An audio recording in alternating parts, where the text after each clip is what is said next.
J.D. Arteaga. Coach, we'll start with an opening statement from you and then go right into it. Yeah, obviously it's a great opportunity we have ahead of us here this weekend with NC State coming in, and we're playing our best baseball at the best time, I guess, in the season. Last 15 games, I think we're 12-3 in the last 15 and 9-1 in the last 10. So the key now is to keep it going. To be honest, we haven't done a whole lot different from day one till today. This team is a special team as far as resiliency and the ability to come out every day and being 0-0 and with a goal being to win the day. It's really remarkable, and there's no different now. It's the same as you lose 10-0 or you win 10-0. The next day is the next day, and it's a new day. And yesterday's hits don't help you win today's game, and the runs you gave up yesterday aren't going to beat you today. So with that mentality, I think it's a big reason as to why we are where we're at right now. And the key now is to keep that mentality. And the battle cry has been next. As soon as the game is over, win or lose, it's next game, next at bat, next pitch, next ground ball, whatever it might be. So. Very important not to look ahead, and just Friday night's the biggest game, and that's all we're worried about right now. JD, you've spoken about 0-0 mentality, resiliency of this team all season long. What do you attribute that to? Where does that come from? What do you see in that team? It's been something that we've talked about from day one. The strength of this team is the makeup and the character, and it's a special team. It's a group. I haven't enjoyed coaching a team. I know it's my second year as a head coach, but I've been pitching coach for a long time, and I haven't enjoyed a group of guys the way I've enjoyed this one. So. My goal is to keep this thing going as long as possible, as I'm sure is theirs as well. But it's a special group, a big group, a new group that we put together, in a matter of a month. But from day one, our biggest goal was to get them to play together and come together as a team, as a group, as a unit.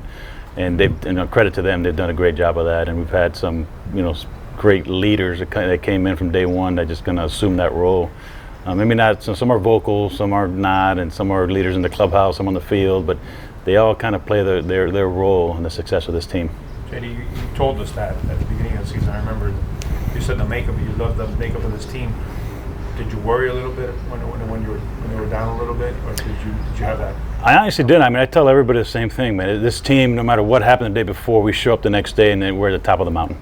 We didn't necessarily end there that night, but it just every day felt like a new day. There was never a hangover from the night before. And that's the only way to go through life, right? What happened yesterday, you kind of dwell on it just to learn and then move on. The future is for preparation, but it's so important to be in the present. This team has done a great job of being present in whatever we're trying to accomplish that day. We asked a couple of guys about NC State, and they're like, we don't really care who it is. We got to play our game.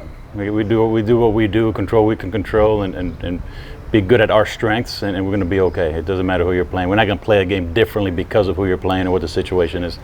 The important thing is what these 36 guys here in this clubhouse and doing what we do best. Having said that, how huge is this series, the games that separate you guys, ACC all the way up and down?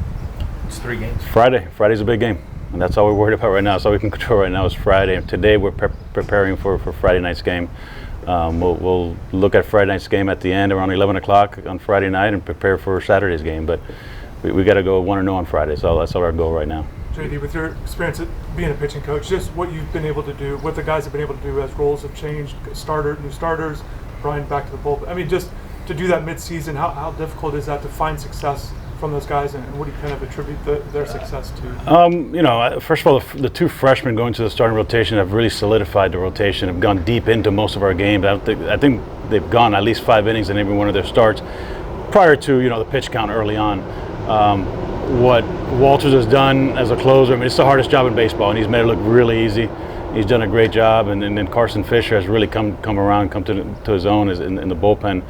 And that's key, and guys are getting comfortable in their roles. They know exactly when they're going to pitch, and again, that's when the game goes, along with a script, right? And so far, these games have gone along with a script, and they know when they're going to pitch and who they're going to face, and they're ready for their situation. But the key to our success is that guys playing better. That's it. Our preparation has been the same. Our message has been consistent from day one. Guys are swinging the bat better. We're making plays on defense, and pitching looks better because of the defense. You can't have a good pitching staff without a good defense. And what Michael Torres has brought in center field, and Peralta in right field, and Max has played a good left field, and in the infield, Renzo's played a solid defensive infield. Dorian's gotten better. Ogden came in as a corner infielder, has done a great job at short, and Kueppinger has much improved defensively at third. And Smith has kind of anchored it down behind the plate. It's been a great leader. So that's the key to success, man, is pitching and defense and timely hitting, and that's what we've done so far. You touched on the struggles early in the year already a little bit, but I was wondering, as a coach, you could always say, oh, I saw it coming from day one. But when did you really get a sense like, hey, this is coming together and it's looking like it should? I mean, I don't know. You say you see it coming together, right? Because even early on, when you talk about our struggles, we had some good games mixed in here and there, and we thought, okay, we could return the corner, and the next day, another team would show up. It comes down to consistency. You take the Florida State series, and we get blown out on Friday night, and we beat arguably the best pitcher in the country on Saturday, and then Sunday it's an okay game, but we lose the game. There was no consistency early on. I think guys are now just comfortable with their role and accepting their role and just playing better baseball through and through. I'm curious about the left hand. You need everybody to hit, especially at this point. But in particular, your left-handed hitters, you got facing two left-handed starters, that matchup. You got a lot of lefties in the lineup. Just in general, how much do you need these guys, especially even guys at the bottom of the order? A lot of them are lefties too. Yeah, we need 1 through 9. We need 1 through 9. I mean, our personnel is what it is. We do have a somewhat of a heavy left-handed line, especially with Williams being out. But those guys got to come in and do their job, and when they do make outs, make productive outs. We're not asking them to do a whole lot, and just keep the line moving, make productive outs, get guys into scoring position, and hopefully we turn the order around for Ogden and Galvin and Kueppinger. And they've done a good job. I mean, every day you see Torres' at bats get better and better. And just more competitive and making better contact and going. He's always done a good job of going deeper into counts, but now he's putting some balls in play with some authority. So that's always nice to see. And Renzo's been a tough at bat for righties and lefties pretty much all year. And they're going to put the big power numbers up, but he's going to put the ball in play. He's going to put the ball in play and put pressure on the defense. What have you seen from Kueppinger, particularly the last 10 to 15 games or so?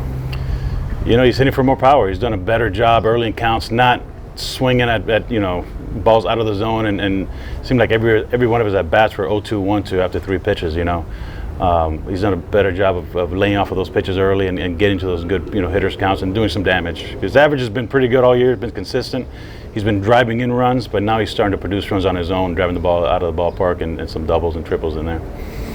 We've seen Ogden's kind of been your leadoff guy for most of the year, but Galvin now at the 2 spot, just how do you like how he's been hitting and kind of him in that spot? I know different guys have kind of been in there, but particularly right now with him. It's working. We started the year and had Dorian in the 2 spot and Galvin in the 4 spot, which you would think is more prototypical, but we don't have a true cleanup hitter with Williams being out and Hudson being out, so we do what we can. And Dorian had a great season last year in that 4 spot. As long as he understands who he is, he can't change the type of hitter that he is and try to drive the ball to the ballpark, which he's done a good job of here as of late. But it's working. For whatever reason, it's working, and guys are coming up in the right situations, and most importantly, they're coming through when we need them. With Derek, is there a chance he'll hit at some point again this season?